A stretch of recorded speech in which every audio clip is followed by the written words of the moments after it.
Bonjour, voilà.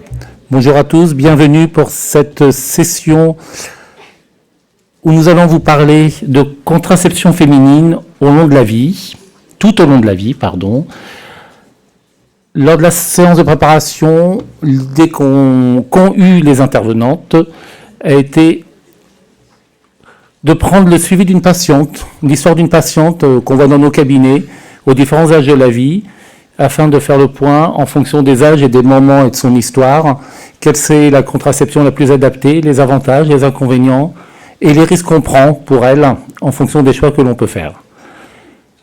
La présentation sera faite par Agathe Semama, médecin généraliste et membre du collège, et le docteur Isabelle Yodjian, membre de la NSM. Bon, je vous laisse vous présenter, je vous laisse la parole, mesdames. Bonjour à tous, donc je suis Isabelle Yodjian, directrice médicale à l'ANSM, en charge particulièrement des médicaments en gynécologie obstétrique. Je remercie beaucoup le CMG de m'avoir conviée à participer à cette session co-animée avec Agathe sur un sujet qui historiquement a toujours beaucoup mobilisé l'ANSM, la DGS et la CNAM avec de nombreuses études épidémiaux dans le domaine de santé de la femme et de la contraception. Donc c'est un sujet passionnant. Merci. Merci Isabelle, moi je suis le docteur Agathe Semama, je suis médecin généraliste à Paris. J'ai été la première, alors je fais santé de la femme depuis plus de 20 ans, et j'étais premier site de stage pour santé de la femme en ambulatoire à l'université, il y a ça, et maintenant plus de 10 ans. Et donc ça fait partie de mes sujets quotidiens, la contraception. Et puis, je vieillis avec mes patientes. Donc on va suivre une patiente, c'est un petit peu sur une vingtaine d'années de patientes qu'en tout cas que j'ai pu voir. Alors c'est une patiente qui n'existe pas, mais c'est des cas réels de cas de patientes, de situations vécues avec les problématiques qu'on peut avoir aux différents âges de la vie. Donc voilà, on a fait le choix de faire une présentation en duo. Donc il y aura tout d'abord, Isabelle va nous refaire un petit rappel épidémiaux et sur les points de la contraception en France, et puis après les différents stratégies et différents risques contraceptifs, on va les voir aux différents âges de la vie de cette patiente.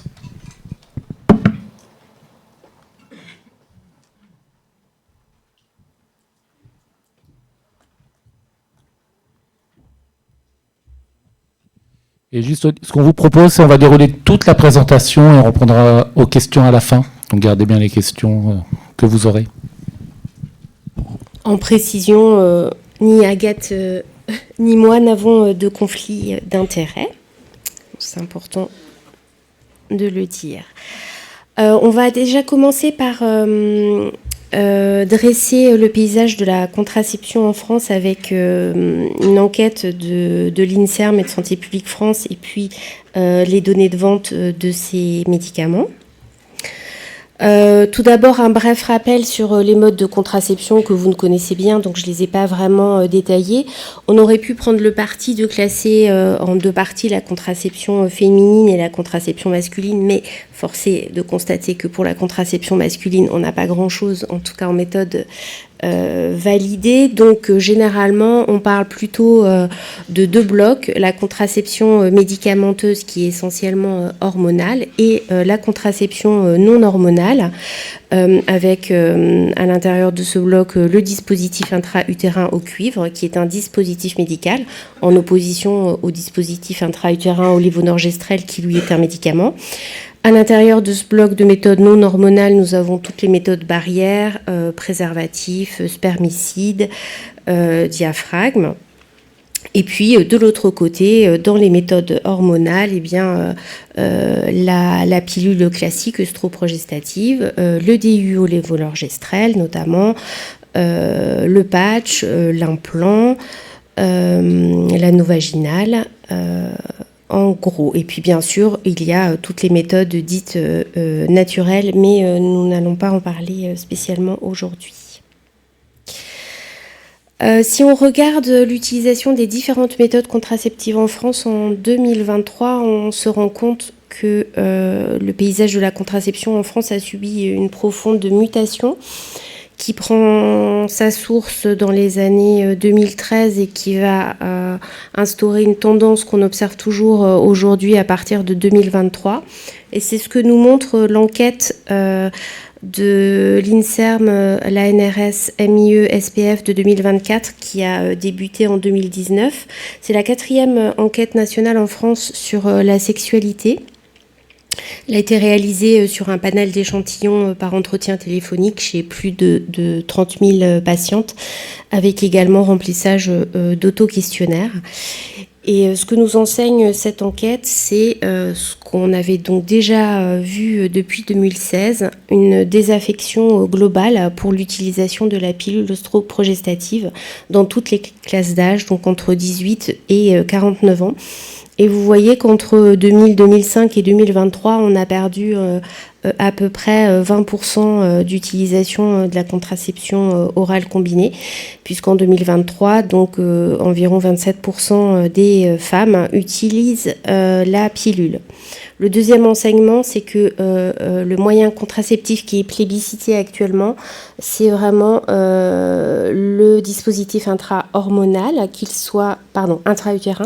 qu'il soit hormonal au lévonorgestrel ou au cuivre. Vous voyez également que le petit carré bleu du haut correspond aux femmes qui ne prennent pas de contraception.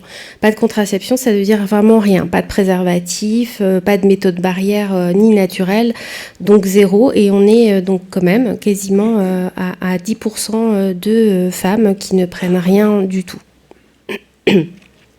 Si on regarde un peu plus finement à l'intérieur des classes d'âge, on voit que la désaffection pour la pilule est également visible chez les femmes jeunes, notamment dans la tranche 18-29 ans. Néanmoins, la pilule reste la méthode la plus utilisée, suivie par le préservatif, et on a une augmentation d'environ 10 points d'utilisation des dispositifs intra-utérins entre 2016 et 2023. Alors, les raisons de la désaffection de la contraception orale combinée, elles prennent probablement ancrage dans les années 2012-2013, où, je ne sais pas pour certains si vous vous souvenez, donc il y a une crise médiatique liée aux pilules de 3e génération, avec le cas d'une jeune femme qui a pris une pilule de 3e ou 4e génération, donc les plus fortement celle qui entraîne un risque plus important de thromboembolie veineuse. Et bien cette jeune femme a fait des embolies à la fois veineuses et artérielles, et elle en a gardé beaucoup de séquelles. Dans les suites de cet épisode, la NSM a mobilisé les instances européennes et a revu en fait le niveau de risque thromboembolique veineux pour chacune des pilules et chacune des associations œstroprogestatives. C'était un travail qui était extrêmement conséquent, qui a duré presque un an. Il a aussi été effectué grâce à l'ancêtre des PIFAR à l'époque, mais ce sont les mêmes personnes qui travaillent aujourd'hui, donc Mahmoud Zurek et Alain Veil, qui ont réalisé une étude très importante qui, par la suite, a été publiée et qui montrait que effectivement les œstroprogestatifs n'avaient pas tous le même niveau de risque, que certaines pilules étaient à risque thromboembolique veineux faible, tandis que d'autres présentaient un risque thromboembolique élevé. Alors certes, c'était une information qui était déjà présente en fait dans le résumé des caractéristiques du produit et les notices, mais finalement les gens n'en tenaient pas réellement compte. Et ce qu'on voit quand on regarde les données de vente, en 2010, on avait une utilisation qui était quasiment similaire entre les pilules à risque faible et celles à risque élevé. Donc en orange, c'est le risque élevé. Et vous voyez que la partie orange devient toute petite au fil du temps. avec une baisse donc massive de presque 90% d'utilisation de ces pilules, ce qui est une très bonne chose et une grande satisfaction pour les autorités sanitaires, puisqu'on se dit que grâce au travail de communication sur le fait qu'il ne faut pas utiliser en première intention des pilules qui sont dosées de manière très importante en oestrogène et avec un certain type de progestatif. Donc on voit qu'on a réussi à faire changer les pratiques en France de manière durable. C'est pas surtout les dossiers que c'est aussi efficace, mais en tout cas ça a été une énorme satisfaction de se dire qu'on avait participé à l'amélioration de la santé des femmes. Ce que nous apprend également ce graphique, c'est qu'on a eu au fur et à mesure des années une augmentation quasiment x3 de l'utilisation des micro-progestatifs de type pilule désogestrel. Ce sont notamment les contraceptifs que vous prescrivez chez la femme en suite de postpartum, parce que leur principal avantage, c'est qu'elles n'ont pas d'impact. Elles peuvent être utilisées chez les femmes qui ont des problèmes cardiovasculaires, donc contrairement aux pilules dites classiques. Et globalement, entre l'utilisation, la baisse générale de la contraception combinée, qui était à moins 40%, l'augmentation relativement massive de l'utilisation des microprogestatifs, on observe en gros une baisse générale de la contraception orale aux alentours de 17-20%, donc tendance qui s'est dessinée depuis 2016. Si on regarde l'utilisation des contraceptifs à base de progestatifs seuls, donc soit désogestrel, drospirenone ou lévonorgestrel, on remarque que nous avons une utilisation majoritaire donc du microprogestatif désogestrel qui représente à lui seul 90% des ventes.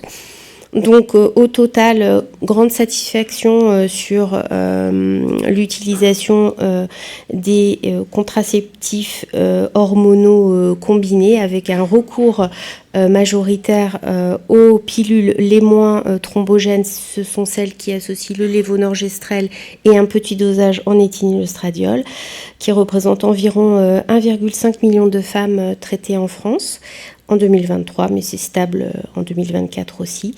Et puis une utilisation importante des pilules qui sont dépourvues de risque thromboembolique, donc les pilules microprogestatives, avec environ 1,4 million de femmes exposées. S'agissant des autres méthodes hormonales combinées, elles sont relativement moins utilisées que les autres. Donc il y a l'anneau contraceptif qui a subi une baisse de son utilisation d'environ 60% depuis ces 10 dernières années, avec environ 10 000 utilisatrices par an. Pour les patchs contraceptifs, c'est pareil, on a une baisse de moins 50% avec environ 53 000 utilisatrices par an. L'implant sous-cutané Nexplanon, donc lui reste stable avec 630 000 porteuses par an. Donc bien évidemment, le nombre de porteuses de cet implant est supérieur au nombre de poses, puisque l'implant reste en place 3 ans normalement.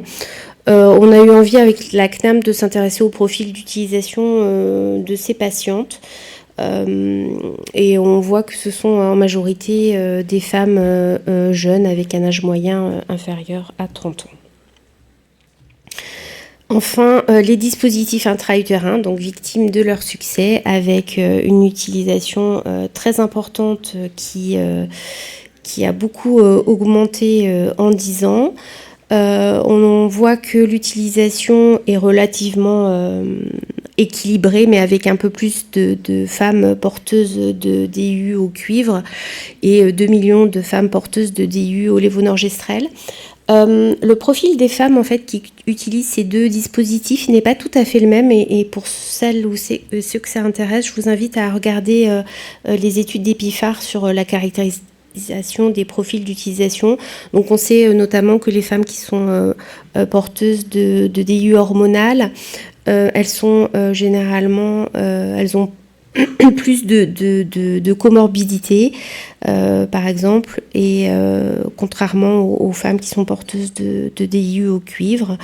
Donc c'est aussi intéressant de savoir, en fonction du profil des femmes, quel est le profil des femmes qui utilisent l'un ou l'autre de ces dispositifs.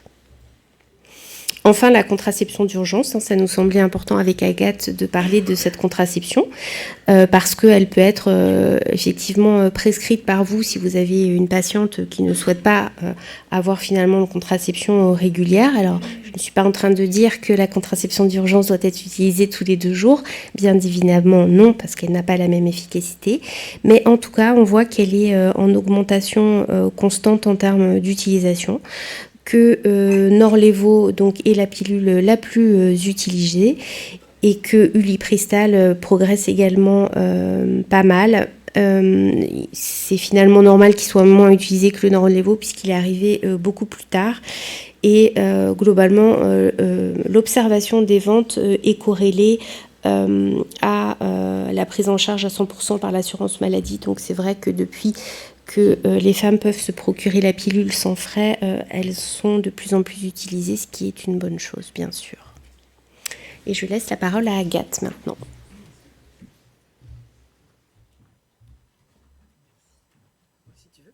Merci Isabelle. Alors, vous aurez le diaporama, même s'il y a des petites coquilles, il y a un QR code à la fin, donc voilà, soyez tranquilles, vous aurez le diaporama. Et avant de vous parler d'Ismène, on peut parler de COC ou de COP pour les contraceptions œstroprogestatives. Et on prend, en tout cas moi j'utilise la POP pour la progestative only pill pour parler de microprogestative. Vous pourrez voir peut-être au cours du diaporama ou d'autres présentations, COC ou COP et POP, que vous soyez ou micropro, enfin voilà, c'est différentes manières de parler de ces molécules. Donc je vais vous présenter Ismène. Quand vous la voyez la première fois, elle a 17 ans et vous la connaissez depuis à peu près 2 ans. Et elle vient vous voir parce qu'elle dit qu'elle a besoin de conseils sur la contraception. Ça tombe bien parce que vous êtes des experts de la contraception. Et puis ce qui est important, c'est que vous discutiez avec elle de ce qu'elle connaît déjà et de ce qu'elle souhaite. Ce qui est important, c'est de respecter la contraception. C'est vraiment la patiente qui choisit. Et nous, on est là pour la guider dans son choix et pour pouvoir repérer, et ça va être tout l'objet de l'heure qui reste, de repérer les éventuelles contre-indications. Et donc, elle dit qu'elle veut avoir ses règles régulièrement.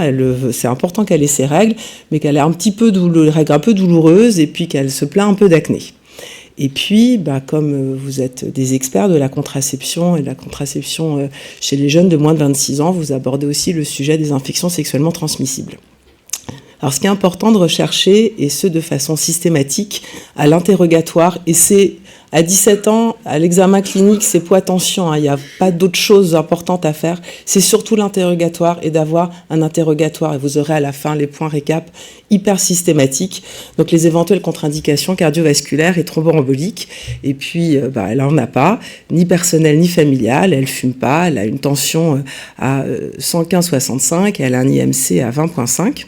Et puis après avoir discuté avec elle, vous choisissez ensemble une coque et vous choisissez une mini drill, donc avec de l'éthylènestradiol à 30 et lévonorgestrel à 150. Et puis vous lui prescrivez un bilan métabolique glucosilipidique pour s'assurer de cette tolérance. Normalement, en faire à 3 mois. Alors en pratique clinique courante, 3 et 6 mois, c'est déjà pas mal. Et puis, lors de cette consultation, vous cotez CCP, c'est 100% RO et anonymisable. Et on peut le faire aussi pour les garçons jusqu'à 26 ans. Voilà, je vais laisser la parole à Isabelle qui va nous parler des risques cardiovasculaires. Alors, la contraception œstroprogestative, comme vous l'a dit Agathe, on peut dire COC, CHC, enfin il y a plein de petits mots. Elle est associée à un certain nombre de risques. On n'a pas choisi de tous les montrer, donc on fait le focus sur certains. Et en tout cas, le risque cardiovasculaire avec le risque de thromboembolie veineuse et artérielle, il nous semblait très important de pouvoir l'aborder. Donc, qu'est-ce que c'est qu'une contraception œstroprogestative ? Basiquement, on associe un progestatif avec un œstrogène à des doses qui inhibent l'ovulation. C'est ce qu'on appelle l'effet antigonadotrope. Cette contraception mixte, on la trouve dans évidemment les pilules dites classiques, mais également dans les patchs ou les anneaux vaginaux. Alors, s'agissant du risque thromboembolique veineux associé à l'utilisation de cette contraception, il va dépendre du progestatif associé, donc de sa famille chimique, du type d'œstrogène associé. Par exemple, l'œstradiol, en tout cas, il a un profil de risque similaire à celui de l'éthényl-œstradiol. Et aussi beaucoup du dosage en éthényl-œstradiol. Moins la pilule est dosée en éthényl-œstradiol, mieux c'est.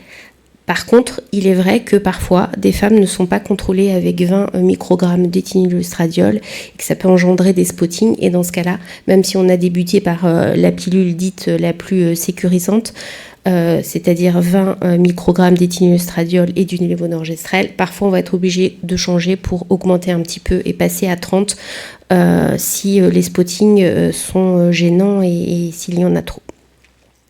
À côté de ça, nous avons le risque de thromboembolie artérielle. Bon, je ne vous ai pas expliqué, mais la TEV, évidemment, c'est les principaux risques, c'est la phlébite et l'embolie pulmonaire. Pour la thromboembolie artérielle, par exemple l'infarctus ou l'AVC.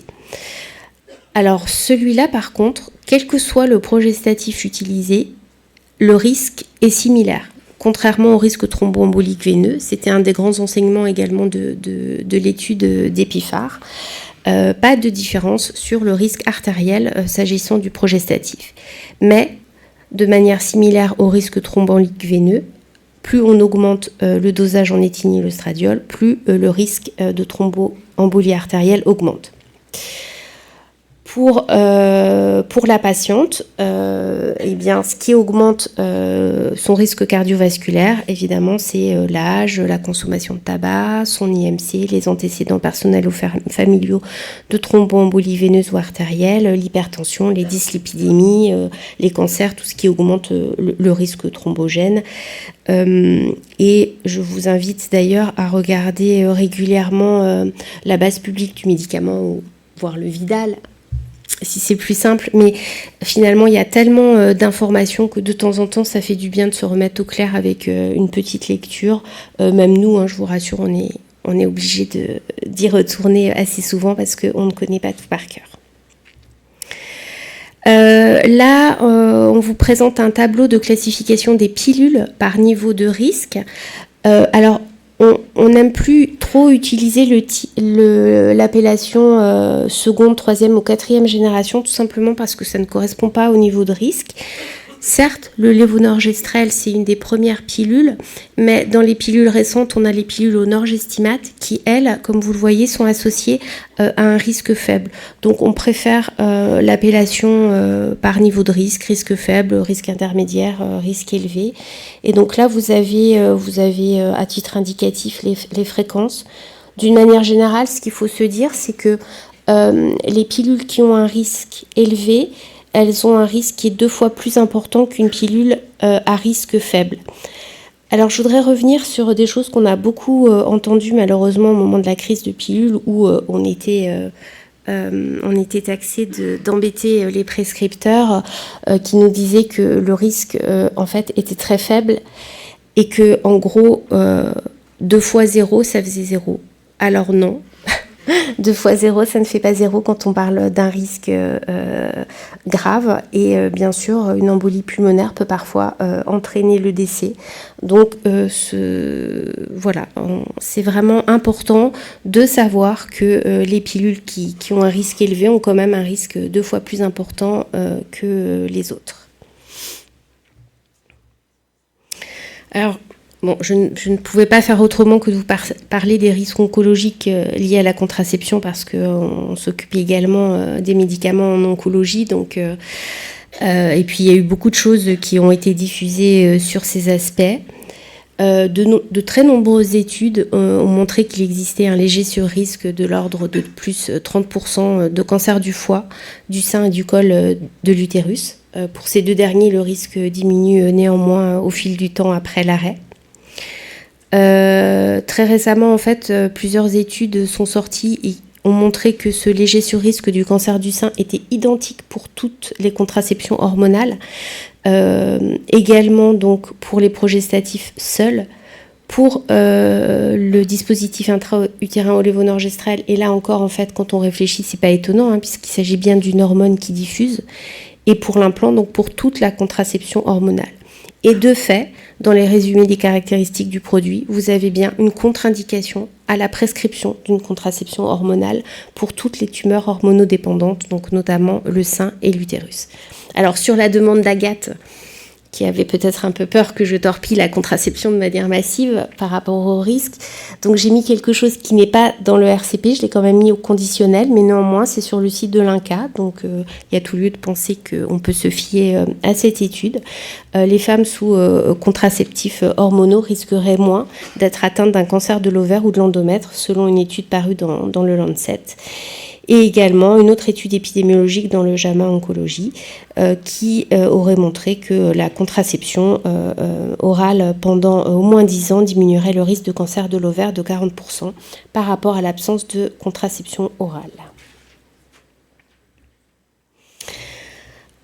Tout cela pour dire que lors d'une prescription d'une contraception hormonale combinée, il est important de vérifier les contre-indications et les mises en garde. Encore une fois, c'est normal de ne pas toutes les connaître par cœur, donc surtout si vous changez de pilule ou si une pilule que vous avez moins l'habitude de prescrire, n'hésitez pas à vous référer à la base publique du médicament. Les contraceptifs hormonaux sont contre-indiqués chez les femmes qui présentent de multiples facteurs de risque car cela les expose à un risque élevé de thrombose veineuse. Alors comment on identifie une femme à risque cardiovasculaire ? Évidemment, il y a l'âge supérieur à 35 ans, même si 35 ans c'est jeune, le tabac, les antécédents thromboemboliques veineux artériels, personnels ou familiaux, évidemment l'IMC, l'hypertension, diabète, dyslipidémie, tout ce qui augmente le risque thrombotique, le lupus, les cancers, les MICI, mais également la migraine avec aura, on n'y pense pas forcément. Et si on a plusieurs facteurs de risque de thrombose veineuse ou artérielle, à ce moment-là, il est contre-indiqué de recourir à la pilule combinée. Et d'une manière générale, il faut choisir la pilule qui est la moins à risque, encore une fois, celle à base de lévonorgestrel et de 20 microgrammes d'éthényl œstradiol. Il est conseillé de faire un bilan lipidique et glycémique avant l'instauration d'une pilule en cas de risque cardiovasculaire. On peut le réaliser de manière un petit peu différée si la patiente n'a pas de facteur cardiovasculaire. On renouvelle le bilan régulièrement, généralement tous les 5 ans, et bien sûr on recherche l'existence d'une thrombophilie éventuelle si on trouve que l'histoire familiale est suggestive. Et là aussi, de manière générale, ne vous sentez pas perdu si la patiente, d'ailleurs qui n'est pas forcément une patiente, mais qui est une femme avant tout, a peut-être des anomalies cardiovasculaires, eh bien vous pouvez regarder les fiches mémo de la HAS sur la contraception. Elles vont vous guider, elles sont assez bien faites. Il en existe de très nombreuses pour à peu près toutes les situations que vous pourriez rencontrer.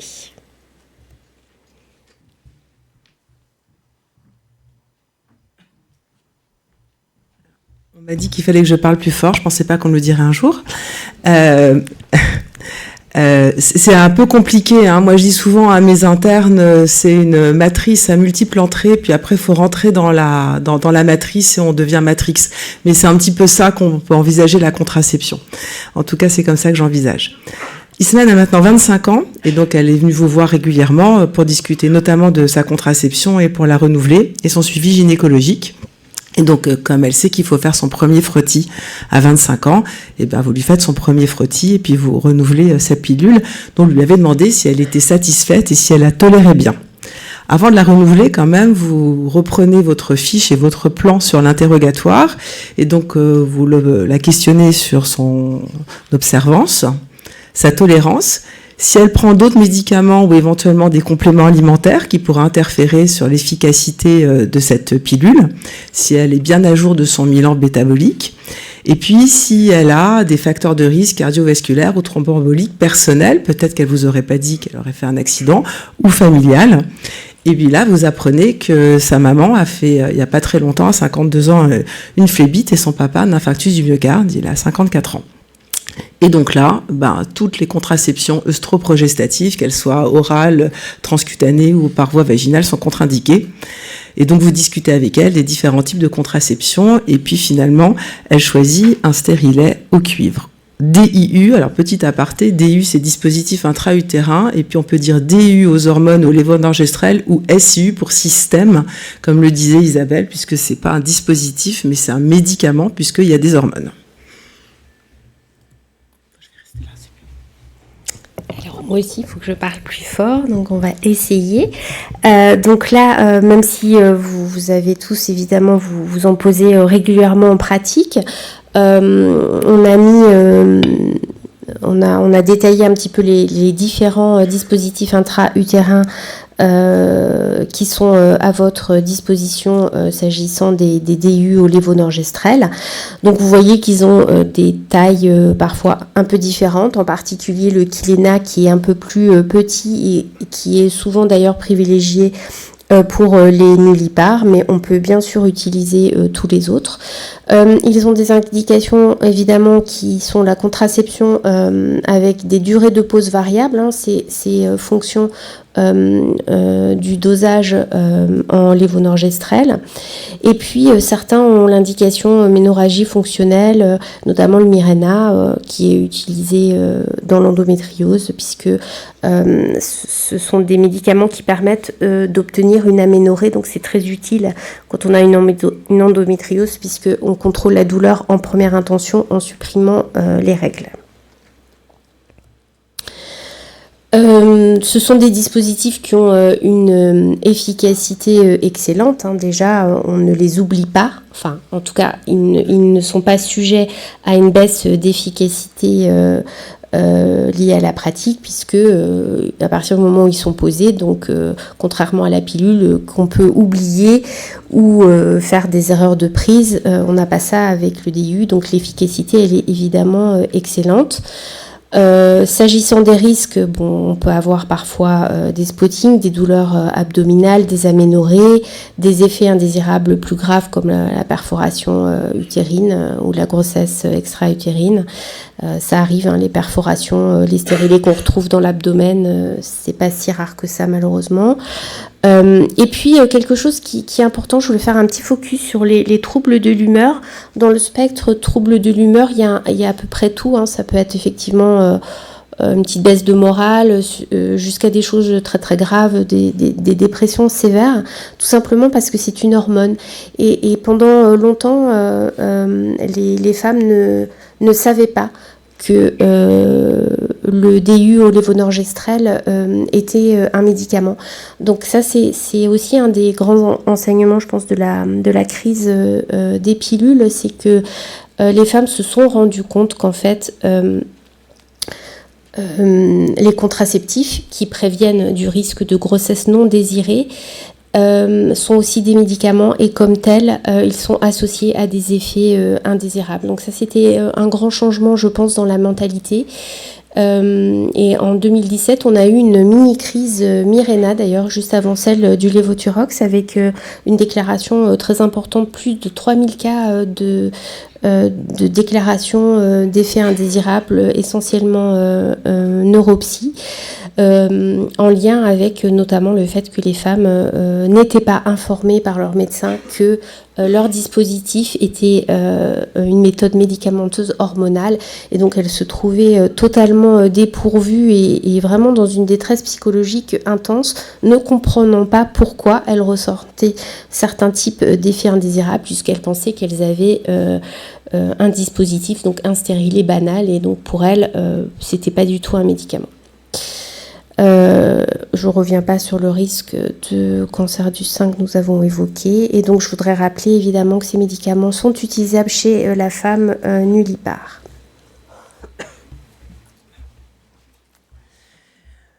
Alors Ismène vieillit un petit peu, elle a maintenant 38 ans.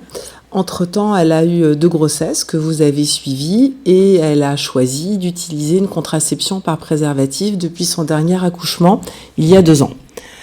Alors vous discutez avec elle et elle vous dit qu'elle ne veut pas reprendre de stérilet au cuivre, car en fait quand elle réfléchit bien sur sa vie contraceptive, les règles étaient quand même trop abondantes et puis c'est fatigant en fait avec les 2 enfants. Et elle vous demande si elle peut pas avoir, parce qu'elle a discuté avec sa tante, c'est la fête des tantes il y a pas longtemps, si elle peut pas avoir du Luthéran, parce qu'elle avait eu ça il y a 15 ans, et donc sa tante a 15 ans de plus, elle avait eu au même âge le Luthéran pour des règles abondantes et un peu d'acné, et c'était super efficace et génial. Eh bien, vous lui répondez, et Isabelle va nous expliquer pourquoi, que non, parce que le Luthéran, c'est pas une contraception, ça n'a pas l'AMM, même si c'est très bloqueur de l'axe gonadotrope, et que s'il devait être prescrit aujourd'hui, c'est dans des indications bien particulières et spécifiques, avec une surveillance, notamment d'IRM cérébral par rapport au risque de méningiome. Et donc, vous discutez encore avec elle, on refait un tour de la matrice et elle choisit un SIU, le Mirena.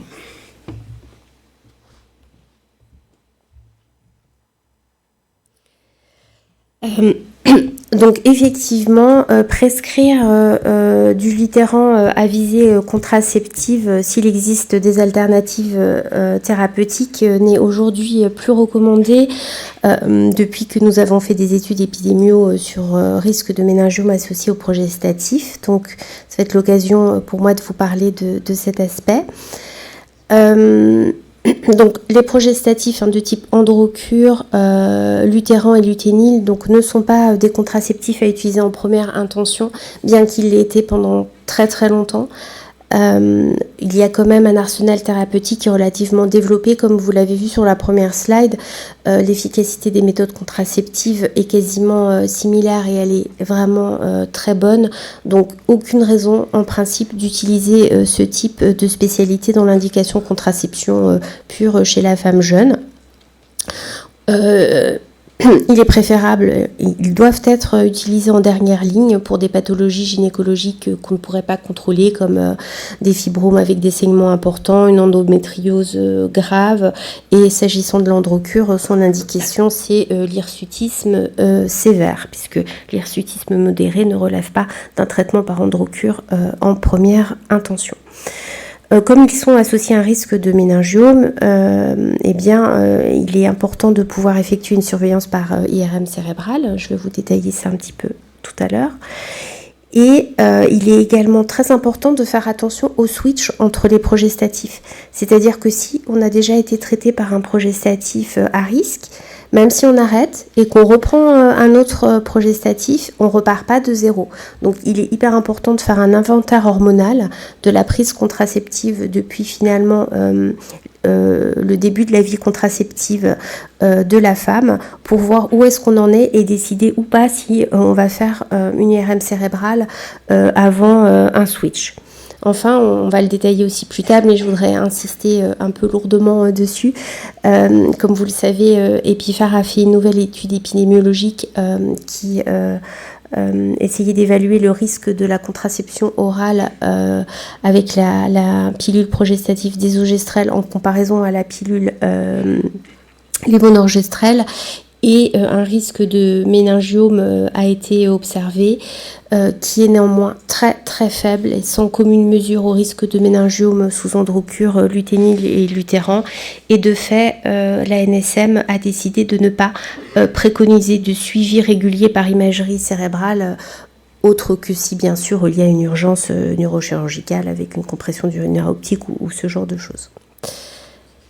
Alors là, c'est un tableau qui vous montre en fait, on va dire le tiercé du risque avec l'androcure en chef de file qui commence à avoir un surrisque qui est multiplié par 7 dès 6 mois de traitement. 6 mois de traitement, c'est pas beaucoup, hein, et déjà on a un risque multiplié par 7 d'avoir un méningiome. Quand on est traité par androcure ou c'est générique depuis plus de 5 ans, le risque est multiplié par 20. Et si on est traité 30 ans, beaucoup plus. Comme vous le voyez, on a des risques qui augmentent avec le temps, qui sont dose dépendants, mais qui ne sont pas proportionnels. Autrement dit, à 5 ans, le risque n'est pas multiplié par 5, il est multiplié par 20. Donc imaginez ce que ça fait 40 ans d'utilisation d'androcure. Pour luténile et luthéran, on a un risque x3 avec également un risque x12 à partir de 5 ans et un risque plus faible pour luthéran. Il ne s'agit pas pour vous d'apprendre par cœur des données chiffrées, mais ça vous donne un ordre de grandeur. qu'on peut voir également ici, où j'ai repris tous les progestatifs pour lesquels on avait fait des études, avec des forces de risque différentes. Vous ne trouvez pas totalement les mêmes chiffres, parce qu'en fait, ça c'est le risque tout corps confondu, toute durée d'utilisation, donc c'est normal que ce ne soit pas tout à fait les mêmes chiffres que sur la slide précédente. Et vous voyez que le désogestrel, il a un petit sur-risque. En ordre de grandeur, si on devait expliquer les choses, le risque de faire un méningiome si on a pris la pilule microprogestative au désogestrel, il est en gros 100 fois moins important que si on avait pris du Luthéran, si vous aviez besoin de quelque chose de plus parlant. Alors, l'ANSM a publié des recommandations de surveillance par imagerie cérébrale pour essayer de limiter le risque. Encore une fois, nous, ce qu'on cherche à faire à la NSM, c'est pas d'interdire les médicaments. Souvent, voilà, parfois, les prescripteurs peuvent se plaindre qu'on y va un peu trop fort. Mais nous, notre objectif, c'est au contraire de pouvoir continuer à utiliser les médicaments, mais avec la connaissance du risque et faire en sorte que, en fait, on puisse proposer des mesures de surveillance adaptées pour les patientes. Donc, la connaissance, en fait, et le choix de la contraception avec la connaissance éclairée du risque. Globalement, pour les progestatifs qui sont à haut niveau de risque, on recommande de faire une IRM cérébrale à l'initiation d'un traitement. Ensuite, après un an de traitement, puis 5 ans après la première IRM, et ensuite tous les 2 ans. Donc là, c'est pareil, hein, c'est pas forcément, on n'est pas obligé pile d'être tous les 2 ans. Enfin, on peut adapter, mais c'est juste l'idée à retenir, c'est que il faut faire une IRM cérébrale régulièrement. Et à ce titre aussi, je voudrais revenir sur des choses qu'on entend souvent et vous expliquer pourquoi nous ne partageons pas ce constat. Certains prescripteurs disent que finalement le risque de méningiome augmentant avec l'âge, on ne devrait préconiser des IRM cérébrales que chez les femmes au-delà par exemple de 45 ans. Pourquoi à la NSM on n'est pas de cet avis? C'est que si je vous remets ce petit tableau, imaginez, vous avez une patiente qui a 18 ans, qui a un hirsutisme qui relève d'un traitement par Androcur. Elle va prendre le traitement Androcur, elle va être très contente et c'est un médicament remarquablement efficace que les gens ont beaucoup de mal d'ailleurs à arrêter. Elle va commencer, mettons, son traitement à 17-18 ans. Rapidement, elle peut se retrouver à 27 ans avec 10 ans d'utilisation. 10 ans d'utilisation, on a déjà un très fort sur-risque et on n'a pas 45 ans. Donc, il est très important, en fait, de comptabiliser ce qu'on a reçu en termes d'hormones, et ce n'est pas l'âge qui va driver la surveillance par imagerie cérébrale, puisque même si on a 30 ans, on a peut-être déjà pris pendant 20 ans, en fait, une contraception à risque. Là, je vous ai mis également un petit warning sur les switches. Effectivement, si on a été traité 10 ans par Androcur, qu'on a arrêté le traitement pendant 1 an, et qu'on repart sur un autre progestatif, dont un progestatif à risque, il est quand même recommandé de faire une IRM cérébrale pour s'assurer qu'un méningiome n'a pas été généré, même s'il n'est pas symptomatique, ça ne peut pas faire de mal. Donc là encore, on vous donne un cadre général, à vous bien sûr, en fonction des situations individuelles que vous rencontrez, de l'adapter. Et vous pourrez trouver ces documents sur le site de la NSM au centre du congrès. Et bien sûr, tous ces avis, toutes ces recommandations sont sur le site de la NSM. Il y a un dossier santé de la femme et méningiome et progestatif, donc vous pourrez retrouver tous les documents. Enfin, je vous ai mis un comparatif des incidences finalement entre le risque de méningiome et le risque thromboembolique veineux, puisque c'est finalement, on se dit, est-ce qu'il vaut mieux avoir un méningiome, une thrombose? Comment on fait pour choisir Voilà, je suis une femme à 45 ans, que faire? Parce qu'à 45 ans, mon risque thrombolique veineux, il est pas nul, et en même temps, désogestrel est associé à un surrisque de méningiome. Donc c'est bien d'avoir ces deux visions en tête. Globalement, ce qu'on a vu avec Epiphar, c'est qu'on a des incidences de risque comparables entre le risque de faire un événement thrombolique veineux et le risque de faire un méningiome.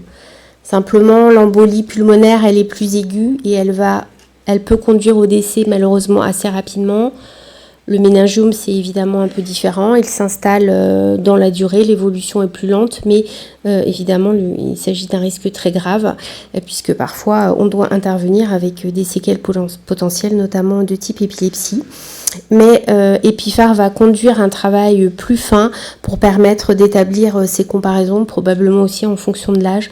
Donc je pense que ce sera une des prochaines études qui nous aidera dans la gestion de la prescription.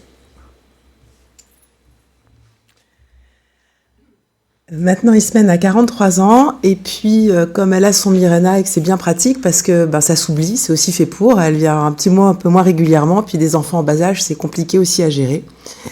Et puis elle vient quand même avec un peu d'avance pour l'enlever parce que elle dit que ça va pas. Elle est gênée, ça allait jusque-là, mais ça va pas. Vous vérifiez quand même que le stérilet, puisqu'elle est gênée, est bien positionné. Ça a été confirmé par une échographie. Et l'échographie ne montre pas de troubles particuliers, il n'y a pas de fibrome, pas d'endométriose. Et puis elle dit, de toute façon, moi j'en peux plus des hormones, je veux faire un break.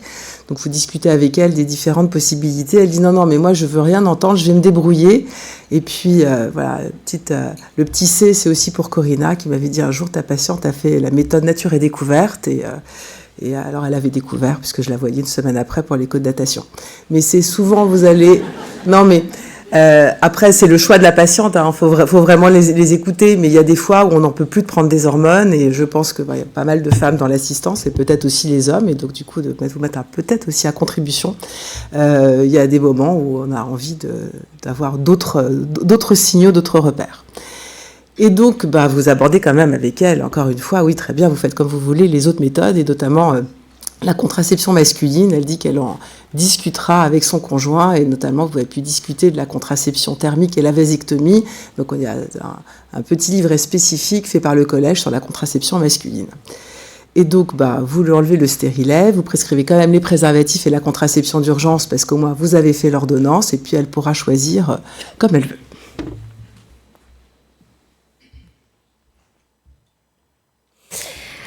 Donc la contraception d'urgence, c'est ce qu'on appelle les pilules dites du lendemain. Donc elles sont deux. Donc il y a le Norlevo avec le lévonorgestrel dosé à 1500 microgrammes qu'il faut prendre dans les 72 heures suivant un rapport non protégé. Et puis l'Ulipristal, donc Elawan, à prendre dans les 5 jours suivant le rapport non protégé. L'utilisation concomitante de cette pilule et des contraceptifs qui contiennent un progestatif n'est pas recommandée puisque ça limite l'efficacité par compétition des récepteurs. Et donc, il est conseillé aux femmes d'utiliser une méthode barrière fiable, de type préservatif par exemple, après l'utilisation d'une contraception d'urgence jusqu'aux règles suivantes. Ce sont des méthodes qui sont un peu moins efficaces évidemment qu'une méthode contraceptive régulière, donc elles ne doivent pas remplacer la contraception régulière et ça ne marche pas forcément à tous les coups. Donc parfois malheureusement la grossesse peut survenir. Elles sont remboursées pour toutes et tous depuis janvier 2023 dans les pharmacies et disponibles sans ordonnance et sans frais. Enfin, juste une petite mention sur le DIU au cuivre, qui est également une méthode de contraception d'urgence et qui a une action non contraceptive. Et il est remboursé à 65% par l'assurance maladie et gratuit pour les moins de 26 ans. Alors, j'entends que vous avez plein de questions, mais je vais pas y répondre, je vais vous laisser poser les questions. Alors, je crois que c'est la dernière fois qu'on voit Ismène à 45 ans. Et au fait, elle avait bien compris. Alors, nature et découverte, au fait, c'est trop galère à gérer au quotidien. Elle a trop peur d'être enceinte. Elle voudrait reprendre la pilule. Elle a bien compris, compte tenu de ses antécédents familiaux. Et puis aujourd'hui, elle a 45 ans. Elle pouvait plus prendre la COP. Quand elle était plus jeune. Et en discutant avec elle, elle dit qu'elle n'en peut plus de ces règles qui sont longues et abordantes et parfois irrégulières, ce qui est souvent le cas quand on arrive dans l'âge de la préménopause, et qu'elle veut plus entendre parler de stérilet, c'est fini, c'était trop, ça lui convenait pas, avec ou sans hormones, ça allait pas. Et donc vous discutez avec elle des autres méthodes possibles, notamment des microprogestatifs, donc le désogestrel et l'implant Nexplanon, ou des méthodes plus définitives, encore une fois, vasectomie pour son conjoint ou l'irrigature des trompes pour elle.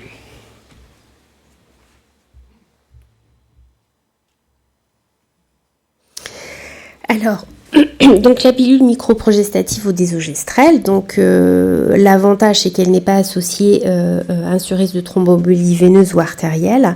Et c'est vraiment une alternative plébiscitée aux pilules en cas d'antécédent cardiovasculaire et elle est très souvent prescrite en relais d'une grossesse. Donc récemment, Epiphar a montré donc un léger surrisque pour cette pilule microprogestative. Surtout pour des durées d'utilisation au-delà de 5 ans, avec un risque multiplié par 2 au-delà de 7 ans. Et la petite nouveauté, je dirais que là, par contre, contrairement aux autres, c'est vraiment le risque de méningiome, il survient au-delà de 5 ans d'utilisation et chez les femmes âgées de plus de 45 ans.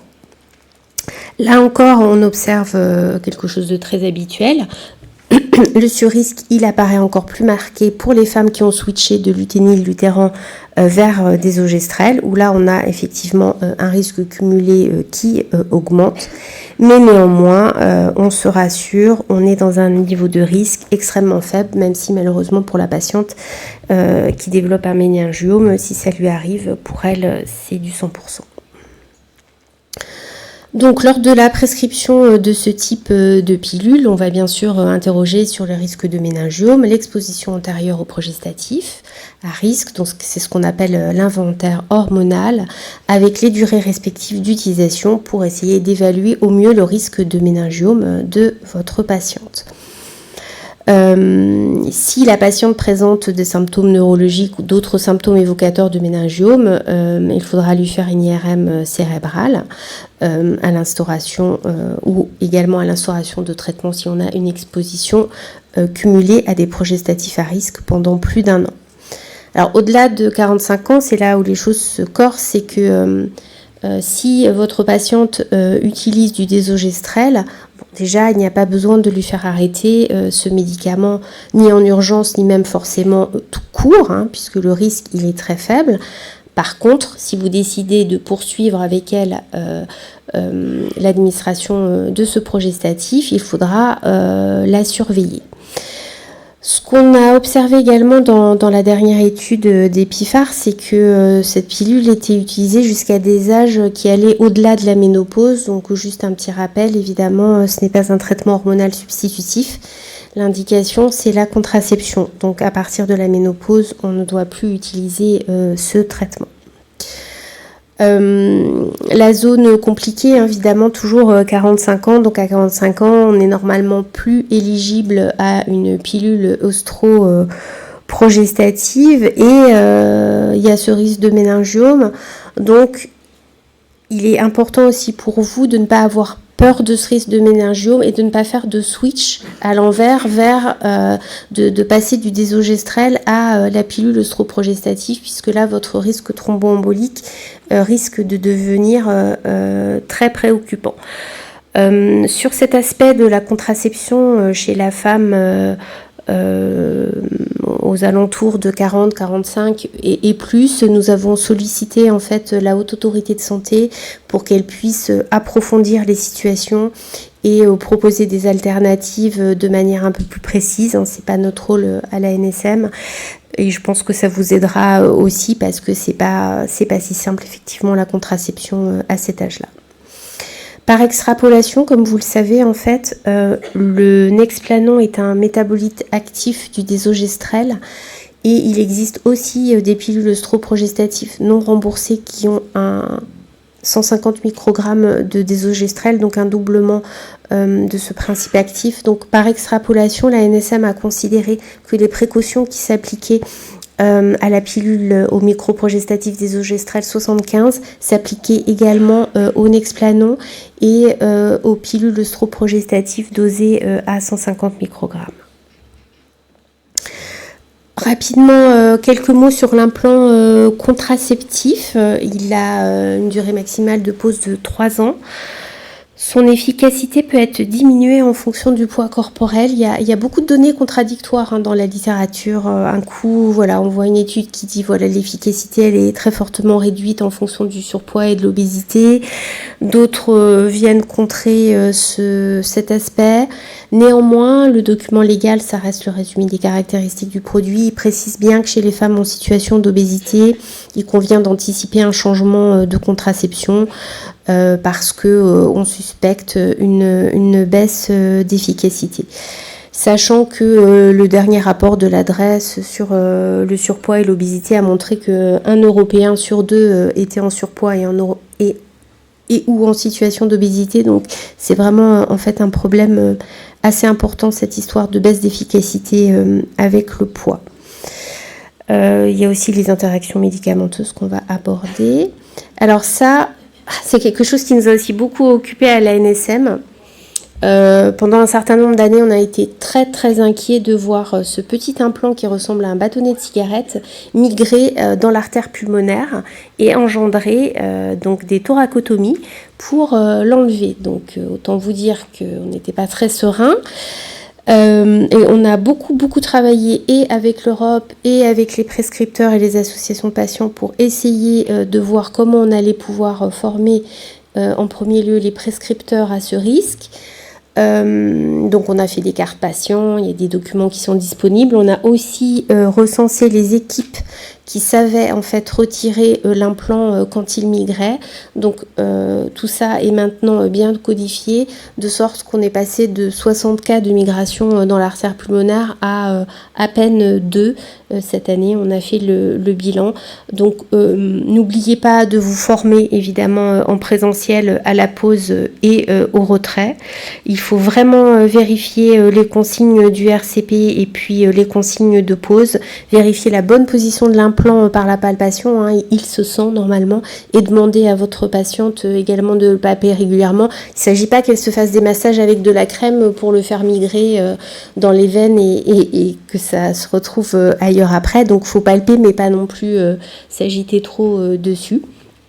Et évidemment, si on ne le trouve plus au bon endroit, il va falloir faire des imageries pour voir où l'implant a migré. Heureusement, généralement, la migration la plus fréquente, ça reste quand même dans le bras, mais pas au bon endroit, évidemment. S'il y a une migration dans l'artère pulmonaire, on renvoie vers un service de chirurgie thoracique, mais tous ne sont pas non plus très à l'aise avec cet aspect. Rapidement, l'inefficacité des méthodes contraceptives, les situations les plus fréquentes, évidemment, c'est le délai d'oubli de pilules, donc au-delà de 12 heures, l'efficacité elle est compromise, surtout pour certaines pilules. Donc il est très important que la patiente prenne sa pilule tous les jours à la même heure. Donc je ne vous détaille pas des choses que vous connaissez très bien.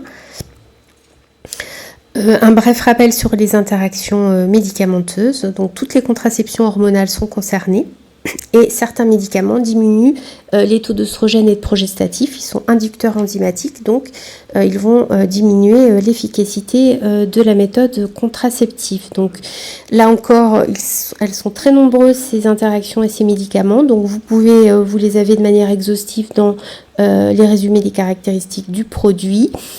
Et souvent, s'il s'agit d'un traitement chronique, il va peut-être être préférable de réfléchir à un autre moyen de contraception. En cas de traitement court, on peut utiliser une contraception barrière en plus. Et comme nous l'avons évoqué tout à l'heure, attention à la contraception d'urgence. Si on y associe la contraception hormonale classique, on a un risque d'inefficacité. En conclusion, mais je laisserai Agathe finir, la contraception, c'est vraiment la contraception que la femme a pu choisir après une information éclairée fournie par son praticien. Le choix, il est basé sur le bénéfice-risque individuel, parce que vous voyez que finalement, toutes les méthodes de contraception médicamenteuse, au moins, elles ont une efficacité qui est très importante. Donc, finalement, le choix, il va se faire en fonction du risque, des antécédents de la patiente, des comorbidités, des facteurs de risque. La contraception, c'est pas pour toute la vie la même, donc il faut régulièrement se reposer la question du choix de la contraceptif. Et puis il y a des âges un peu charnières, évidemment, il y a la jeune femme où globalement avant 35 ans, globalement tout est possible. Après 35 ans, on fait attention au risque thromboembolique veineux. Après 45 ans, l'incidence du méningiome augmente. Si la patiente était traitée par un microprogestatif de type désogestrel, on évite de faire un switch vers les coques en raison du risque cardiovasculaire. Je rappelle que les contraceptifs ne sont pas des traitements hormonaux substitutifs et que certains progestatifs présentent des risques de méningiome. Donc globalement, si on connaît les risques associés à la contraception, ça permet de prescrire de manière adaptée en toute sécurité. Donc voilà, merci beaucoup. Avant de laisser la parole à Agathe, je souhaite juste remercier vraiment Epiphare pour la qualité des études qu'il nous procure très régulièrement et l'évaluatrice qui est en charge de la sécurité des médicaments en gynécologie, Pauline. Voilà, merci.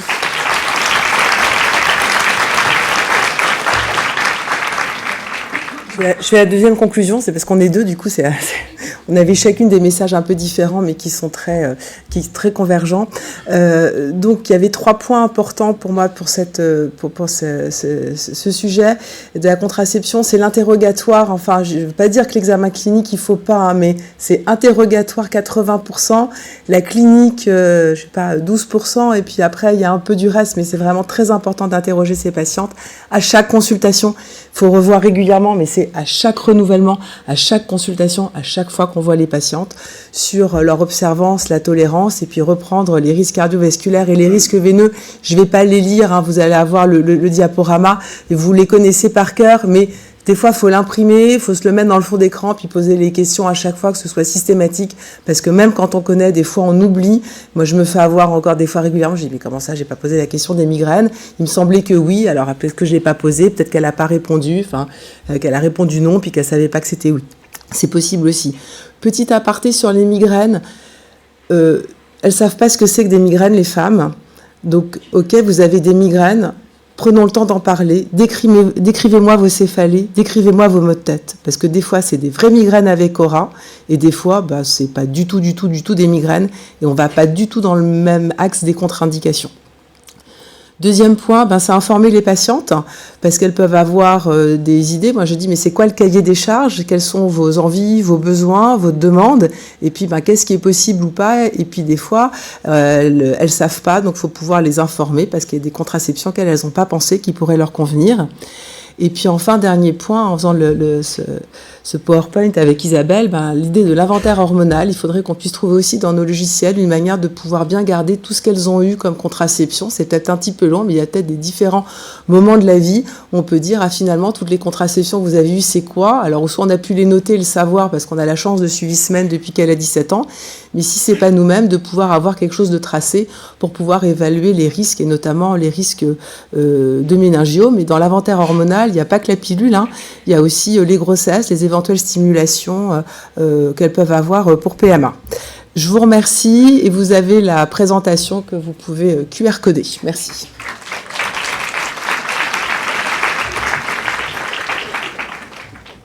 Merci beaucoup pour cette présentation en duo qui, j'espère, a répondu à beaucoup de vos questions. S'il en reste, n'hésitez pas, on a encore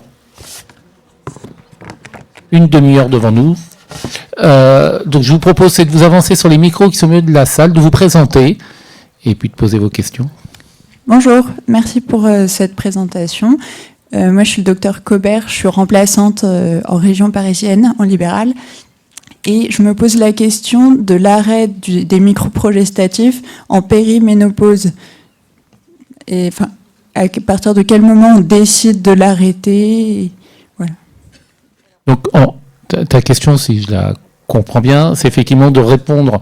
C'est à quel moment on considère qu'il n'y a plus besoin de contraception et qu'on se dit qu'on va arrêter malgré les risques. Alors ça dépend, c'est très compliqué parce que la ménopause, ça peut être à partir de 40 ans sans que ce soit une insuffisance ovarienne précoce. Donc ça dépend aussi des autres signes éventuels de ménopause que peut avoir la patiente, donc de l'interroger sur les troubles du climatère, les éventuelles sécheresses et autres signes. Alors après, l'irritabilité, c'est très subjectif, mais enfin, c'est avoir sa subjectivité à elle et les éventuelles aussi douleurs articulaires. Quel est son besoin de contraception aussi ? Et une fois qu'on a fait l'inventaire contraceptif et vu le risque ou pas de ménageux, mais encore une fois dans l'interrogatoire, mais j'aurais rajouté les maux de tête, parce que c'est des maux de tête plutôt migraines, des maux de tête plutôt et faire évoquer un méningiome. Enfin, je pense que le temps d'interrogatoire, il est 80% de la consultation. Et évaluer avec elle quel est pour elle le bénéfice de continuer à prendre ce désogestrel. Est-ce que c'est pour être en aménorrhée ? Il y a certaines patientes en préménopause qui sont soulagés des bouffées de chaleur avec les progestatifs. Alors ça peut être utrogestant, Dufaston ou même implant ou désogestrel. Donc vraiment évaluer avec elle à chaque fois la balance bénéfice-risque. Et enfin moi je vois pas pourquoi on pourrait pas aller jusqu'à 50, 51 ans. Encore une fois, on réévalue tous les ans. Il y a des femmes pour qui on va arrêter avant, et puis d'autres femmes, à un moment, un âge, on se dit bah ouais là. On en parle tous les ans, bah ouais, là cette année, on va arrêter, et puis bah si ça va pas, vous revenez dans quelques mois. Mais j'ai pas beaucoup de données de science pour pouvoir être plus... voilà. C'est plus empirique que evidence, désolée. Non, c'est effectivement du cas par cas. Il n'y a pas d'obligation à arrêter la pilule microprogestative à 41 ans, absolument pas.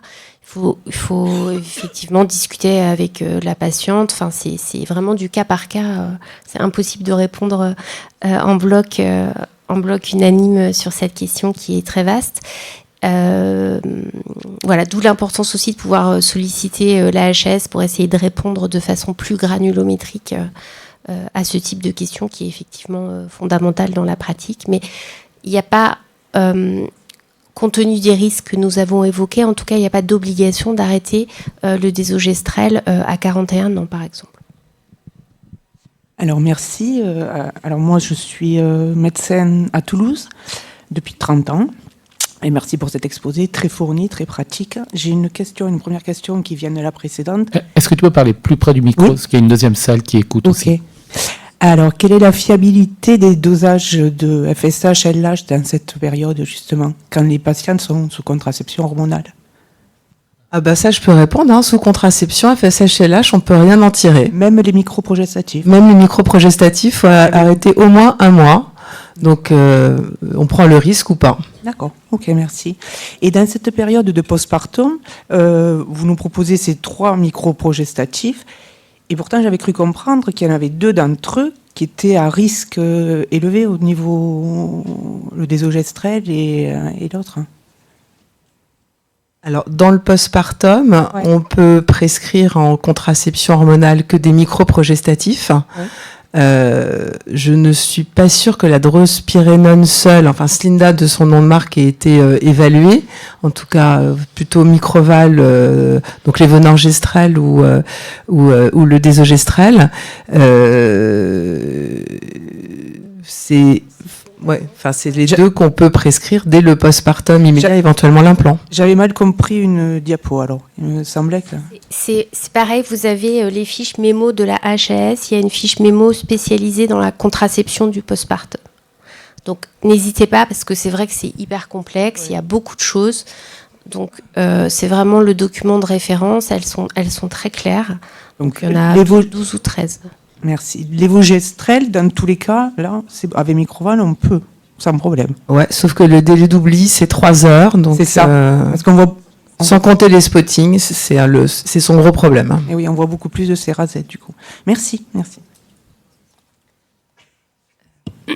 Bonjour, je suis le docteur Mouche, je suis installée à Nancy. Moi, j'avais une question. Je me suis rendu compte avec votre présentation que j'étais peut-être très dure sur les contre-indications des COP. Dès qu'il y a du tabac, je les enlève. Enfin, je suis très stricte. Mais il y avait, dans votre présentation, vous parlez à partir de plusieurs facteurs de risque. Mais je pensais qu'il y en avait quand même qui, même un seul, par exemple les migraines avec aura, c'était directement. Et je voulais savoir s'il y en avait d'autres que vous considériez comme ça ou... Alors, les fiches mémo-HS sont très bien faites. Donc, il y a des contre-indications qui sont formelles. Migraine avec aura, antécédents personnels de maladies thromboemboliques, veineuses ou artérielles, par exemple. Enfin, je te donne les gros. Puis après, il y a les intermédiaires. Alors, d'une façon très pratique, ou soit tu as le code rouge, et rouge, c'est non, ou soit tu as un code orange, ou jaune, ça dépend ce que tu mets ta couleur, et de orange valent un rouge. Donc, t'as plus de 35 ans, tu fumes, tu prends la pilule, faut en enlever un des trois. Enfin, voilà, c'est comme ça que je réfléchis. Alors après, le tabac, combien on sait pas. Voilà.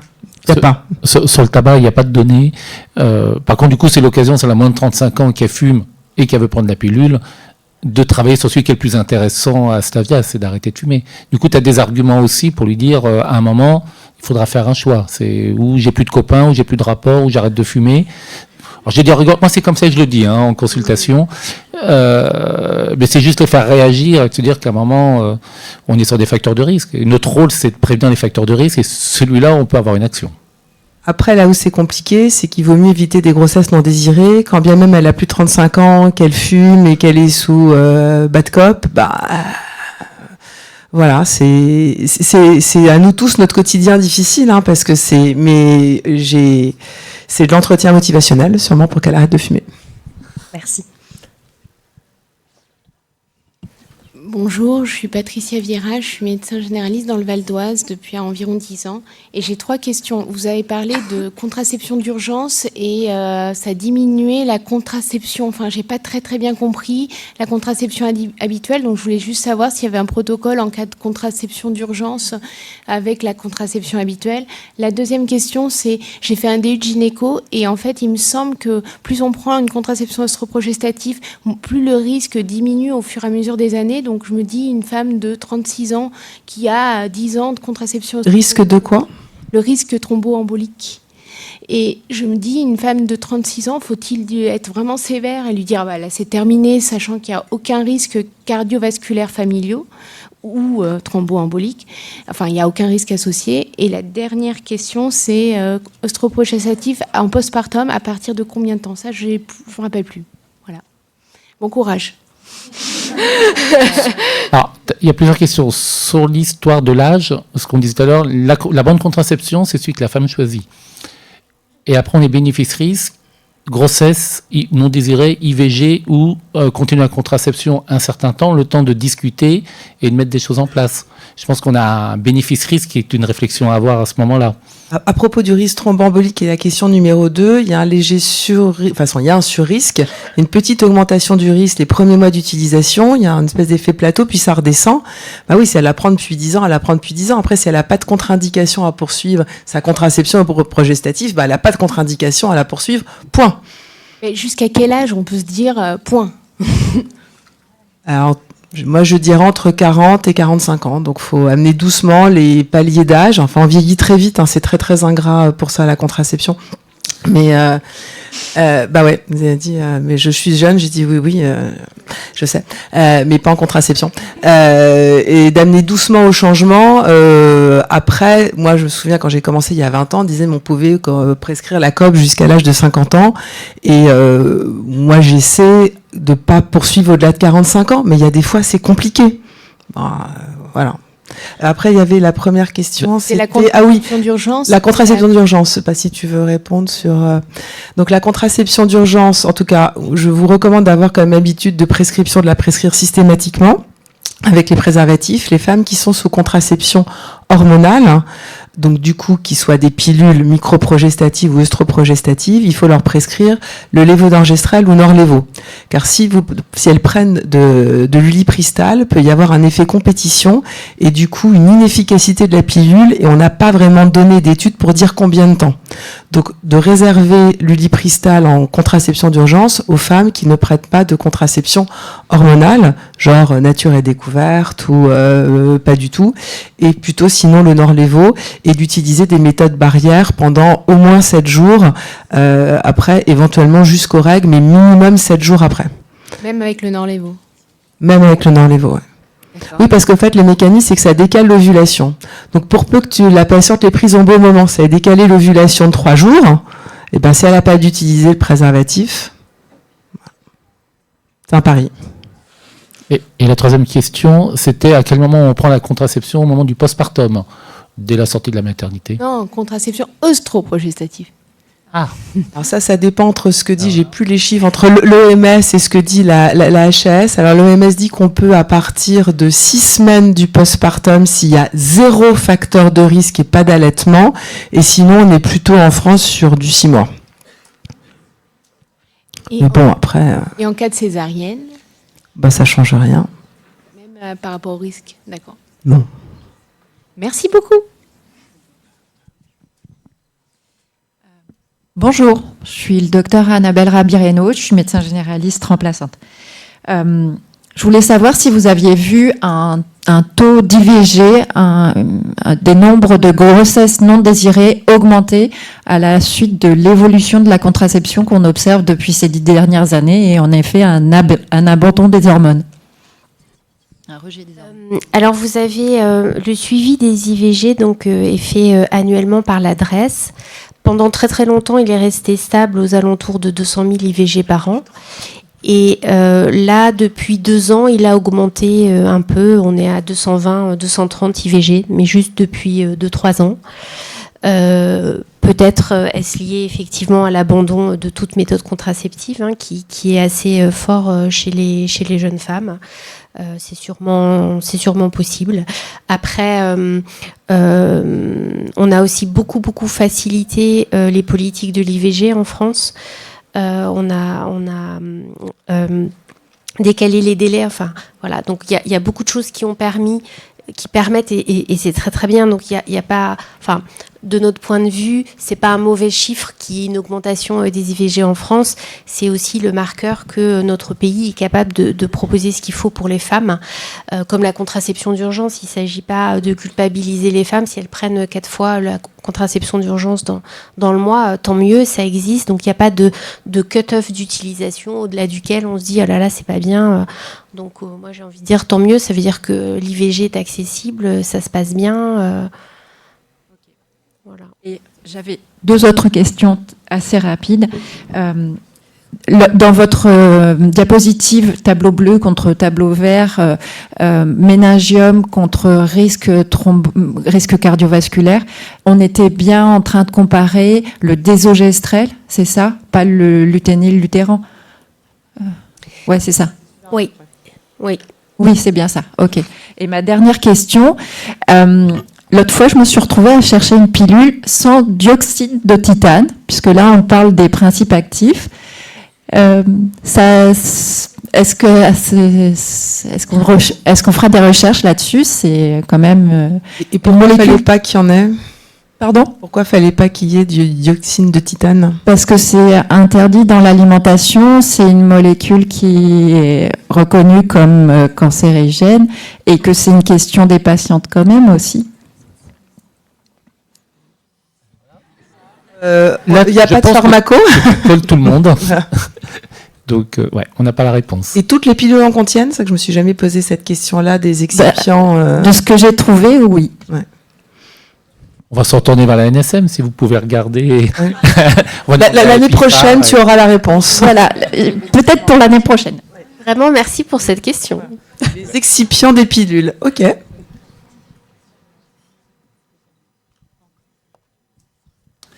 Merci beaucoup pour votre présentation. Moi, Jonathan Chapoutot, je suis médecin généraliste dans le Doubs. Je me posais une question par rapport aux antécédents familiaux de maladies thromboemboliques veineuses. Si, par exemple, un parent fait une phlébite provoquée, est-ce que ça constitue en soi une contre-indication Oui. Toute phlébite en soi est une contre-indication. Après, la valeur de la contre-indication, donc sa couleur, enfin au rouge-orange, ça va dépendre de l'âge et éventuellement des facteurs favorisants de la phlébite. Et on se rend compte qu'il y a beaucoup de personnes qui ont fait des phlébites et qui n'ont pas du tout été explorées après dans le bilan de thrombophilie, et ça peut être compliqué dans le suivi de nos patientes. Alors je dirais que c'est pas tant la contraception, mais par rapport aux grossesses aussi, parce que le risque thromboembolique de la grossesse, surtout à partir du 3e trimestre et aux alentours de l'accouchement en postpartum, est quand même démultiplié, et ça peut poser des nœuds dans le cerveau. Donc ça, c'est une vigilance à avoir. Et je parlais de phlébite provoquée chez la maman, pas dans l'antécédent familial. Dans familial, oui, ça j'ai bien compris, oui. Donc, par exemple, si un jour on a une patiente de 20 ans qui est sous contraception œstrogestative, elle me dit ma maman a fait une phlébite parce qu'elle a eu un plâtre, on doit arrêter ça. Il y a une vigilance. Ok. C'est une vigilance. Là, tu as un drapeau jaune, tu n'es pas un drapeau rouge. Par contre, elle a fait une phlébite sans aucun facteur de risque de phlébite, tu passes en drapeau rouge. Merci beaucoup. Par contre, si elle a fait une phlébite et que du coup ta patiente fume, tu te retrouves avec 2 drapeaux jaunes. Et puis si elle a un IMC à 27, on va changer de contraception. Okay. Voilà. Merci beaucoup. Bonjour, moi je m'appelle Adèle Baquet, je suis interne en médecine générale. Je me pose une question au niveau du Nexplanon et son risque de méningiome. Donc ça n'a pas été clairement décrit aujourd'hui, mais c'est en cours d'investigation, j'imagine. Et il y a quand même beaucoup de jeunes, moins de 40 ans, qui utilisent des Nexplanon pour plusieurs avantages, l'observance, l'aménorrhée, etc. Donc vraiment des patientes de moins de 35 ans. Est-ce que chez ces patientes, il faut faire un IRM cérébral ? Alors, déjà non, parce que l'IRM cérébral n'est pas conseillé de manière en suivi ou de manière systématique pour le désogestrel. Et on a dit qu'on assimilait, on va dire, le Nexplanon au désogestrel en termes de niveau de risque, parce que c'est un métabolite actif. Donc l'idée, par contre, c'est de se dire, de garder ça dans sa tête, et si la patiente est très satisfaite avec son Nexplanon, il ne s'agit pas de lui enlever, c'est pas, ni même si elle veut encore poursuivre, elle peut tout à fait l'avoir. Mais si un jour elle vient vous voir et qu'elle vous dit « Ah, j'ai mal à la tête, je vois moins bien, je me sens bizarre », là, faire une IRM cérébrale, ce sera sans doute intéressant. Donc voilà, ça permet de garder dans son esprit une petite porte ouverte, de faire attention, mais c'est tout. Pas de surveillance systématique, contrairement aux autres progestatifs très à risque. Donc l'implant et le désogestrel, non, pas de surveillance systématique par IRM cérébral. Oui, parce que j'imagine que faire des IRM cérébrales, toutes les patientes qui ont des Nexplanon de moins de 30-35 ans, ce serait beaucoup. Mais il faut les interroger, ces patientes, sur les maux de tête. Voilà. Toutes. Merci. Voilà, c'est surtout ça. Par contre, j'ai en profité pour faire une parenthèse. Vous avez bien compris que pour pouvoir faire ces rapports d'analyse et les liens, il faut qu'on ait des déclarations. Ça veut dire quoi ? Ça veut dire penser à chaque fois que vous avez, ne serait-ce qu'un doute. On ne vous demande pas de savoir si c'est vrai ou pas. D'une relation entre un effet secondaire et un médicament, déclarez-le sur le site de la NSM. C'est ce qui nous permet après de vous sortir les chiffres que vous voyez. Il y a des gens qui analysent derrière, qui vont aller travailler. Est-ce qu'il y a un lien possible ? Est-ce qu'il y a un mécanisme possible ? Moi, je travaille sur un des groupes où on a ces réflexions et on va regarder. Tous les dossiers vont être regardés et on a des réflexions sur les mécanismes. Et s'il y en a 1, 2, 3, 4, 5, 10, 12, on se dit, zut, il y a un problème. S'il n'y en a qu'un, on se le met nous dans un coin de la tête et on l'a. Donc vraiment déclarer. Vous avez une patiente qui est sous un planon qui fait un méningiome, déclarez-le. Vous avez une patiente, on est sur la contraception, mais tout, c'est-à-dire vous avez vraiment un doute, vous avez une pathologie qui vous paraît pas logique chez ce patient ou cette patiente, déclarez-le et déclarez les médicaments qu'il prend. Ça nous aide derrière et ça nous permet d'avancer, de vous sortir ces chiffres qu'on vous donne. Bonjour, merci pour votre présentation. Je m'appelle Audrey Wynne, je suis médecin généraliste en Belgique. J'ai une activité en planning familial avec pratique d'IVG. Et en fait, ma question, c'est sur la contraception des mineurs, donc de 12 ans à 18 ans. En fait, en pratique, je prescris que des contraceptifs œstroprogestatifs ou alors des progestatifs simples, je vais y arriver, par la pilule microdosée, parce que au niveau de l'implant, donc que ce soit l'implanon ou le nexplanon, au niveau de leur fiche HAS, c'est pas étudié en dessous de 18 ans, et par rapport au stérilet, c'est assez compliqué quand elles n'ont jamais eu d'examen gynécologique. Et voilà, je voulais savoir votre point de vue sur l'implant et. Alors. Sur l'implant, la RCP, l'efficacité, c'est 18 à 40 ans. Et donc, il y a des patientes de plus de 40 ans qui ont un implant et des patientes de moins de 18 ans qui ont un implant. Donc après, c'est toujours une question de tolérance, de balance bénéfice-risque. Il vaut peut-être mieux qu'elle ait un implant que pas prendre sa pilule et qu'elle se retrouve enceinte. Donc ça, c'est la réponse que moi, je fais en tant que praticienne de l'implant. Je sais pas, Isabelle, si tu as un autre point de vue sur l'implant. Totalement similaire au tien. Après, dès 12 ans, l'implant, je ne sais pas. En ce qui concerne la contraception œstroprogestative chez la femme très très très jeune, notamment qui n'a pas fini sa croissance, il y a des études un peu controversées par rapport justement à le pic de croissance. Donc, il faut vraiment évaluer. Vaut mieux qu'elle soit pas enceinte, encore une fois, mais vraiment bien évaluer l'indication. Et par rapport au stérilet, de toute façon, tant qu'elle n'a pas eu de rapport, ça va être difficile de mettre un stérilet. Donc ça, c'est sûr que chez la femme vierge, pour moi, c'est la contre-indication numéro 1 de pouvoir poser un stérilet. Après, j'imagine que tout est possible dans la vie, mais enfin voilà, moi, ça fait pas partie de mes possibles à moi. Merci beaucoup. Bonjour, je suis interne à Paris. J'avais une question. Chez la femme jeune qui n'a pas de facteur de risque, qui souhaite une contraception orale, pourquoi on ne propose pas directement la micro-progestative seule au lieu de la combiner en première intention ? On peut tout à fait prescrire en première intention une micro-progestative. C'est la question, est-ce que vous voulez des règles ? Oui, non, parce que c'est quand même la première question. Et s'il n'y a pas de règles, est-ce que vous tolérez qu'il y ait des fois des spottings, des saignements ? Alors moi je dis un peu beaucoup à la folie passionnément et dans 60% des cas pas du tout.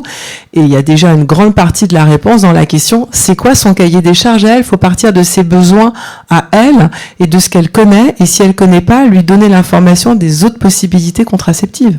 Mais il n'y a pas de souci pour prescrire une micro-progestative c'est son choix à elle. Voilà. D'accord. Juste faire attention, le microprogestatif est moins tolérant en cas d'oubli, et que c'est une jeune et que c'est une nouvelle relation. Le risque peut être plus important. Donc, est-ce que tu es face à une jeune fille qui est plutôt carrée et tu dis il n'y aura pas de souci, ou ça fait 4 fois qu'elle vient de voir pour avoir une pilule dans les mains parce qu'elle oublie sa pilule ? D'accord. Okay. Merci. Bonjour, Anaëlle Briquier, médecin généraliste. J'ai une question concernant les contraceptions œstroprogestatives et les antécédents familiaux de cancer, notamment du sein. Parce que j'ai un exemple bien précis. En fait, j'ai une jeune de 18 ans qui est venue me demander une pilule, sachant que sa maman est décédée à l'âge de 35 ans. Il n'y a pas de contre-indication, je te dis tout de suite, il n'y a pas. Même dans aujourd'hui, en l'état actuel des connaissances, mais peut-être que des choses vont changer, il n'y a pas.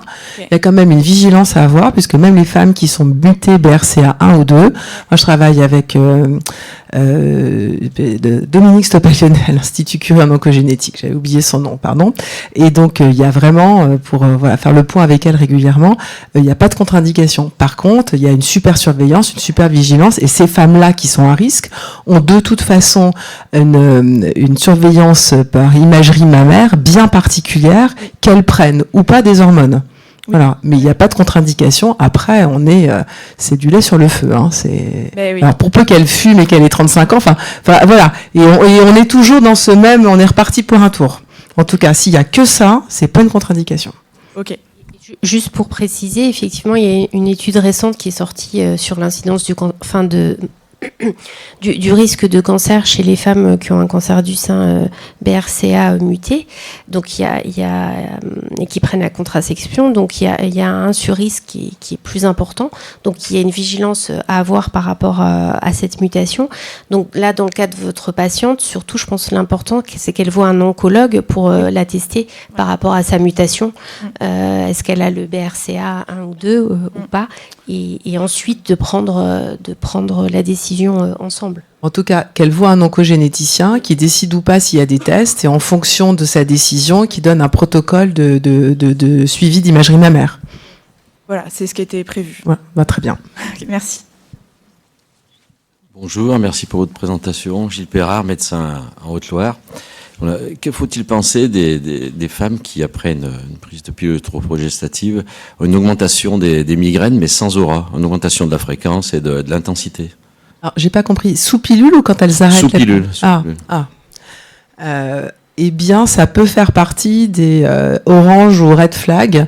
Moi, j'ai plutôt tendance à proposer de changer ou soit carrément d'arrêter les œstroprogestatifs, ou soit de passer sur des moins dosés, donc 20 gamma des thymiоstradiol, donc Lilou Optilova pour donner des noms de marque. Mais ça fait partie des vigilances à avoir, et surtout si c'est le cas sous pilule et qu'elles ont plus de 35 ans et blabla et blabla et blabla, j'aurais tendance à ne pas les continuer. Et si c'est déjà sous Lilou, quels sont ces symptômes? Stérile au cuivre, implant. Voilà. Après, encore une fois, c'est vraiment les discussions à la marge de la patiente, et si elle veut pas arrêter, elle veut pas arrêter. Par contre, si un jour elle a des migraines avec aura, ou s'il y a d'autres facteurs de risque, voilà. Mais il y a rarement urgence à arrêter une pilule ou une contraception hormonale du jour au lendemain. C'est très très rare. Donc c'est des choses, pour ça qu'il faut discuter avec elle, de dire on va peut-être se revoir dans 1 an. Je vous propose qu'on se revoie dans 3 à 6 mois pour en rediscuter. Faites un tableau des céphalées. Ça arrive quand? Est-ce qu'il y a d'autres facteurs de risque? Parce que des fois, nous, on va pas poser toutes les questions parce qu'on a nos scotomes. Les patientes vont pas forcément y répondre ou vous donner la bonne réponse. Donc c'est à réévaluer peut-être plus régulièrement que les autres. Merci. Et ça sera la dernière question. Bonjour, Tiffaine Boyer, je suis médecin généraliste dans le département du Doubs. J'avais juste une question. Au début du diaporama, vous avez parlé dans l'interrogatoire des possibles interactions avec des compléments alimentaires. C'est lesquels? Alors, il y a le millepertuis, qui peut être un médicament, et il y a la mélatonine, notamment. Non, c'était les compléments alimentaires, vous avez dit... Oui, on peut trouver de la mélatonine dans des compléments alimentaires, et il peut y avoir des interférences des deux côtés qui fait diminuer l'efficacité de la mélatonine et diminuer l'efficacité des contraceptions œstroprogestatifs, pas les progestatifs seuls. Aujourd'hui, en l'état des connaissances, il y a un dernier article de prescrire janvier, je ne sais plus, enfin de cette année, qui le décrit. Oui, c'est ça. Qui redécrit avec la liste et les liens. Et donc, je pense que c'est important de leur demander ce qu'elles prennent, parce qu'en complément alimentaire, il y a les interactions, et puis il y a aussi tout ce qu'elles peuvent prendre en plus qui ne sert à rien, et donc ça peut être un choix budgétaire. Merci beaucoup. Merci beaucoup. Bonne continuation de congrès. Je vous remets le QR code. Voilà. Je remonte là.